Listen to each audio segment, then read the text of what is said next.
नमस्कार, मैं आकाश द्विवेदी और आप देख रहे हैं भारत न्यूज। इस समय हम जनपद जौनपुर के बधवा बाजार के सेमराहा गांव के नज़दीक स्थित हैं, जहां पे आपने देखा होगा 3 दिन पहले शनिवार के दिन एक बच्चे को स्कूल के द्वारा कुछ मारा पीटा गया, ऐसा सुनने में आया है। और वहां वो बच्चा जब बाहर निकला विद्यालय से तो उसकी मृत्यु हो जाती है और जहां परिजनों को सूचना भी नहीं दी जाती। इस प्रकार से ऐसे घटनाएं घट रही हैं, ये बहुत ही शर्मनाक है। आइए इस विषय में हम पूरी जानकारी लेते हैं कि क्या है पूरा मामला और आगे क्या होने वाला है। अतुल पासी, मैं यहीं बगल के गांव का रहने वाला हूं। मैं सामाजिक कार्यकर्ता हूं यहीं विधानसभा क्षेत्र का, और हम कभी किसी जाति धर्म विशेष के लिए काम नहीं करते हैं, लेकिन जिस समाज में हम पैदा हुए हैं, हम सबसे यही कहना चाहेंगे कि जो जिस समाज में पैदा हुआ, अगर उस समाज के साथ अन्याय अत्याचार होता है तो उसके खिलाफ पूरा समाज एकजुट हो। और आज स्थिति ये बनी कि जैसा कि अभी रामगढ़ बधवा में जो कंचन बालिका महाविद्यालय है, उसमें जो घटना घटी, एक बच्चे के साथ हत्या इस तरीके से होती है कि हाई स्कूल का बच्चा जिसकी आयु मात्र 16 वर्ष है, और एक माता पिता का सपना होता है, उनके पिताजी बच्चे को कैसे परवरिश करते हैं वो सभी माता पिता सभी अभिभावक जानते हैं कि अपने बच्चे की परवरिश कैसे करनी है। वो बच्चा स्कूल जाता है, उसके साथ उस विद्यालय के प्रधानाचार्य रमाकांत यादव और उस विद्यालय के प्रबंधक संतोष जायसवाल उर्फ राजू, ये लोग मिलकर के उस बच्चे की सिर्फ इतनी गलती थी कि उसके सर में दर्द हो रहा था, वो बुखार से पीड़ित था और वो परेशान हो गया, तो जाकर के मजबूरन वो छुट्टी मांग रहा था विद्यालय के प्रशासन से। और उसके बाद वहां का प्रिंसिपल संतोष जायसवाल प्रबंधक और रमाकांत यादव प्रिंसिपल, ये लोग मिलकर के उस छात्र की इतनी बुरी तरह से पिटाई, हाथ से, लात से, घूंसों से, डंडे से, किहुनी से इतनी बुरी तरह से मारे हैं। उस बच्चे के शरीर में एक भी ऐसा अंग नहीं जहां चोट न पहुंची हो। और अंततः 2 घंटे धूप में खड़ा किए, पुनः फिर उसको बुला करके घसीटते हुए लाए और उस मासूम बच्चे की घुटने छिल गए। साथियों, मुझे बड़ा दुख होता है कि जब कोई माँ बाप अपने बच्चे को स्कूल भेजते हैं तो उस विद्यालय की जिम्मेदारी होती है कि बच्चे को समय से स्कूल छोड़ें। इसलिए आज ये पूरा समाज, सभी जाति धर्म के लोग इकट्ठे हुए हैं इस विद्यालय के खिलाफ, और भारी संख्या में हम लोग आज 3 दिन से प्रदर्शन कर रहे हैं। यहाँ का थाना प्रशासन मीरगंज, यहाँ के थाना अध्यक्ष जी गोल गोल घुमा रहे हैं। सिर्फ अपराधियों के संरक्षण की बात हो रही है। उस विद्यालय पे 2 बटालियन पुलिस पीएसी लगाई गई। उस अपराधी संतोष जायसवाल जो प्रबंधक है, उसके घर पे पीएसी और पुलिस की फोर्स लगाई गई। और इसके बाद जो रमाकांत यादव प्रिंसिपल है, उसके घर पे पुलिस लगाई गई। लेकिन इस पीड़ित परिवार का आज तक न यशो महोदय हालचाल यहाँ आकर के लिए, ना कोई जिम्मेदार पुलिस अधिकारी को भेजे। इसलिए ये बात मैं कहना चाह रहा हूं कि ये निश्चित रूप से कहीं न कहीं से पुलिस प्रशासन भी इसमें मिला हुआ है। आज 3 दिन से ये परिवार दर दर की ठोकरें खा रहा है न्याय के लिए और रो रहा है। मीडिया के साथियों ने बहुत आवाजें उठाई, लेकिन किसी के कान में जू नहीं ले रही, ना प्रशासन के, ना जिला प्रशासन के, ना थाना प्रशासन के। इसलिए आज मजबूरन ये पूरा समाज आज इकट्ठा हुआ और हम लोग ये लड़ाई अब अनवरत जारी रहेंगे जब तक उन अपराधियों को जेल नहीं भेजा गया, और जब तक धारा सिर्फ 304 लगा करके यशो महोदय जी लोगों की आंख में धूल झोंकने का काम न करें। उनके ऊपर SC/ST एक्ट, धारा 302, धारा 34, जो कि जितने भी लोग शामिल हैं सबके ऊपर बराबर की कार्रवाई हो, और उसके साथ जितनी भी और धारा संगीन बनती है सभी लगाना होगा।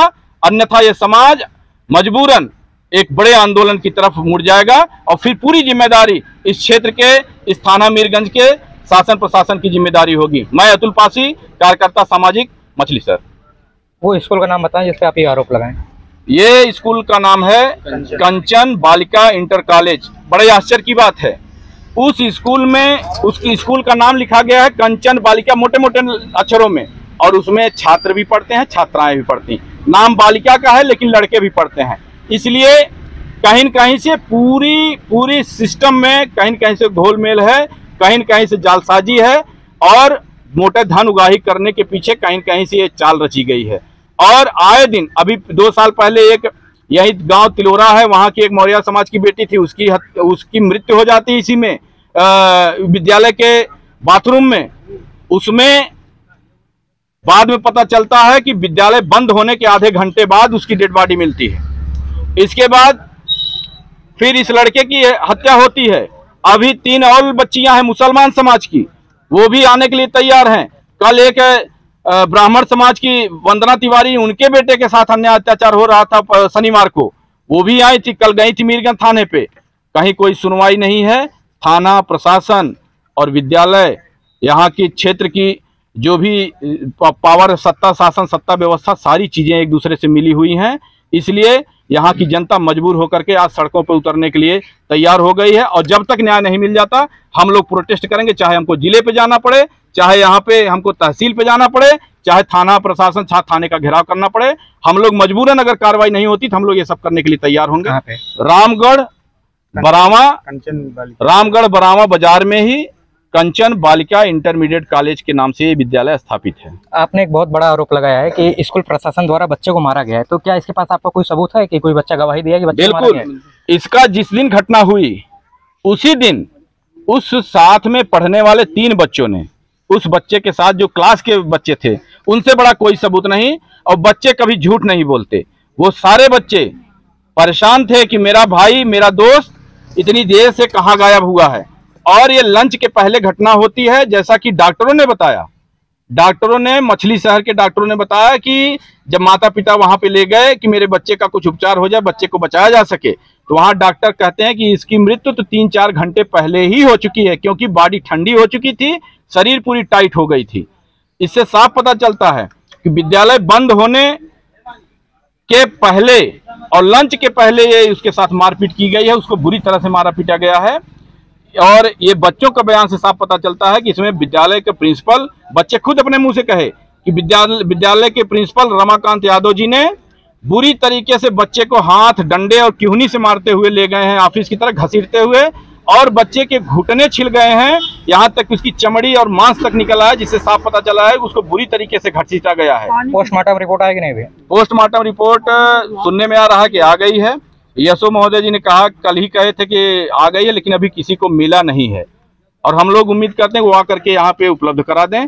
और उनसे उम्मीद भी है, क्योंकि वो इस क्षेत्र के थाना अध्यक्ष हैं और हम लोगों के रक्षक भी कहे जाते हैं। और रक्षक की एक परम जिम्मेदारी होती, किसी के साथ अन्याय अत्याचार हो तो उसमें जाकर के अपना भरपूर सहयोग करें और न्याय दिलाने का काम करें। अभी आपने 2 घटनाएं और बताई जो स्कूल में पूर्व में हुई है, क्या ये उसी स्कूल में हुआ घटना जो आप बता रहे हैं? जी, अभी जो 2 साल पहले एक मौर्य समाज की बेटी के साथ हुआ था, वो उसकी डेथ उसी विद्यालय में हुई थी। परिवार वालों ने आवाज नहीं उठाया किसी कारणवश, वो उसी विद्यालय में हुई। और अभी शनिवार को एक घटना हुई, उसमें पुलिस की गाड़ी गई हुई थी, माता पिता दंपत्ति गए थे बच्चे के लिए, बच्चे को प्रताड़ित किया जा रहा था। और कल एक थाने पे, जैसा कि मैंने बताया, वंदना तिवारी यहीं अलापुर गांव है, वहां की वो भी हो गई थी, इसीलिए कि उनके बच्चे के साथ प्रताड़ना हो रही थी। और तमाम जो है बच्चों के साथ इस तरीके से घटनाएं, विद्यालय के आसपास के सभी लोग कहा करते हैं कि इस बच्चों के साथ हमेशा दिक्कतें होती हैं। इसलिए हमें जिला प्रशासन डीआईओ ऑफिस के डीआईओ अधिकारी से भी मेरा निवेदन है कि वो ऐसे विद्यालय जिसके अंदर बच्चे की हत्या हो जाए, एक नहीं 2-2 बच्चों की हत्या हो जाए, जिसके छत से एक लड़की कूद करके जान दे दे, और माता पिता जाकर के पुलिस की गाड़ी लेकर के वहां पे थाना प्रशासन से निवेदन कर रहे हों, तो ऐसे विद्यालय को चलाने का और चलने का कोई हक अधिकार नहीं है। और जिला प्रशासन से, माननीय जिलाधिकारी महोदय जी से भी मेरा निवेदन है कि वो ऐसे विद्यालय को जितने जल्दी हो सके बंद कर दें, उसके ऊपर सरकारी ताला लगा के उसको सीज किया जाए। और ऐसे अपराधियों को, जो उस विद्यालय के प्रबंधक या प्रिंसिपल हैं जिन्होंने बच्चे की हत्या की है, अगर वो उसमें संलिप्त हुए हैं, जैसा कि मेडिकल रिपोर्ट में साफ साफ पता चला है और पेपर अखबार के भी माध्यम से पता चला है कि उसको पीट करके मारा गया है, तो अगर हत्या ये किया है उन्होंने, तो उनके खिलाफ सख्त से सख्त कार्रवाई हो, तुरंत जेल भेजा जाए। आप ये धरना प्रदर्शन कर रहे हैं, किस लिए कर रहे हैं? हम लोग ये धरना प्रदर्शन, देखिए, कोई भी इस देश में तभी धरना प्रदर्शन होता है जब शांति तरीके से उसकी मांग नहीं पूरी होती है। आज 3 दिन, शनिवार यानी 9 तारीख से आज तीसरा दिन बीत चुका, चौथा दिन लगा है।